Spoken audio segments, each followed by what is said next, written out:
Hey, what's up guys, Connor Comics here. Now today we are doing a review of Batman the Three Jokers. So writer Geoff Johns and art by Jason Fobach.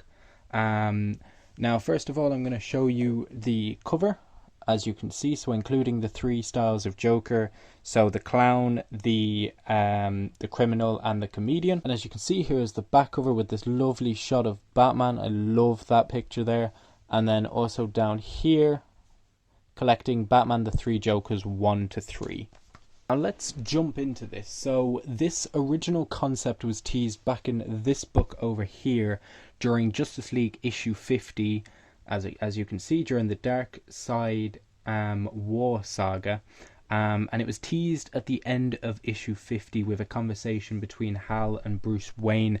As basically sum up of that story, Batman sits in the Morbius chair, and in that chair he can basically ask it anything. And he asked the question, what is the real name of the Joker? And it said, which one? So he said impossible. So then that's where we get to this story where there is the three Jokers. Now I feel this is a great standalone story with, you only need sort of minor previous Batman knowledge. So like even if you're new to Batman, you can go into this story and it sort of fills in like previous lore so that it's not that confusing. In this book it follows three characters. So the main three characters in this are Batman, Barbara Gordon and Red Hood. So Barbara Gordon being Batgirl and Red Hood being Jason Todd, and then obviously the Jokers. So yeah, I feel this is more of a book following the trauma of Batgirl and so Batgirl, Barbara Gordon and Red Hood, Jason Todd, and it goes really into their previous experiences with the Joker. So obviously Barbara Gordon being shot in the spine, hence Batman killing joke, and during the Death in the Family storyline where Jason Todd gets beaten by a crowbar and blown up. So it really does bring great characterization to these characters and more explores the trauma that they went through because of the Joker.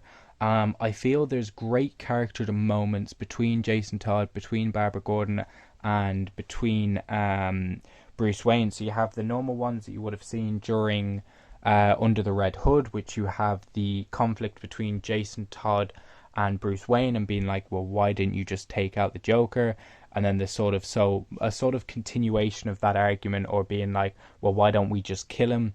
And then you have the sort of Barbara being on the fence of being like, well, why would we kill him? And then Jason sort of getting into her head and being very like, well, think of what he did to you. It's like, he beat me with a crowbar and blew me up, and he shot your spine, put your dad through so much.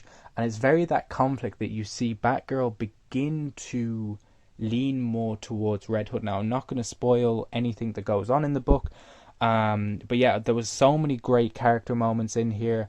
The Joker reveal of like the three Jokers, I felt it was done very well, with the whole story in the background. There's also like a mini storyline in here with Joe Chill, which is the person that shot Batman's parents, and almost like a redeeming arc for him, which I thought was very well played.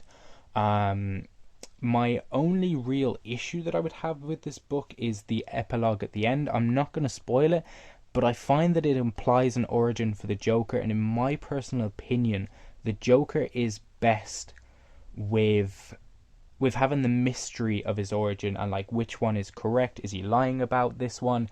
Obviously it's more of like an epilogue. Any other writer that comes in next can just go, nah, I don't like that, and then just write it out, or write in a new origin for him, or just have the Joker say, no, that's not the case. If you want to discuss down below, if you have read the book, try and not spoil it outright, but then tell me if you agree or disagree.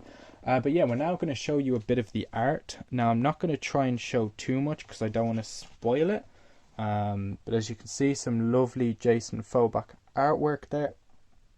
As you can see, this is what I mean. Here you have Barbara Gordon reliving her past with the Joker. You then also have the same with Jason Todd, where it shows him being beaten by a crowbar. So this is what I mean. It's like, it's very good for newcomers coming in, that you don't really need too much of a backstory behind it. Here's some more of them in Ace Chemicals. We're try and go a bit more further on, but don't want to spoil too much.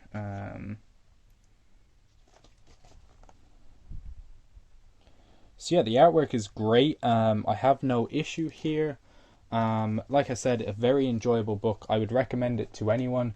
As I said back in my haul, I was a bit worried because, like I said, I'd seen like a podcast come out by the Comicstorian saying like what way would they improve it, but they more wanted it to be a bit more of an epic story, like, because they felt like it was sort of teased for ages, and when it came out, it was very standalone. But I sort of enjoy the standalone effect because, as I said, I literally read this story, and then after that, I maybe read like the first 11 issues of Tom King's run, but didn't after. And then I know that like Tom King's run got up to like issue 50 or something along those lines, and then this book came out. So I was worried, was there any teases throughout that run?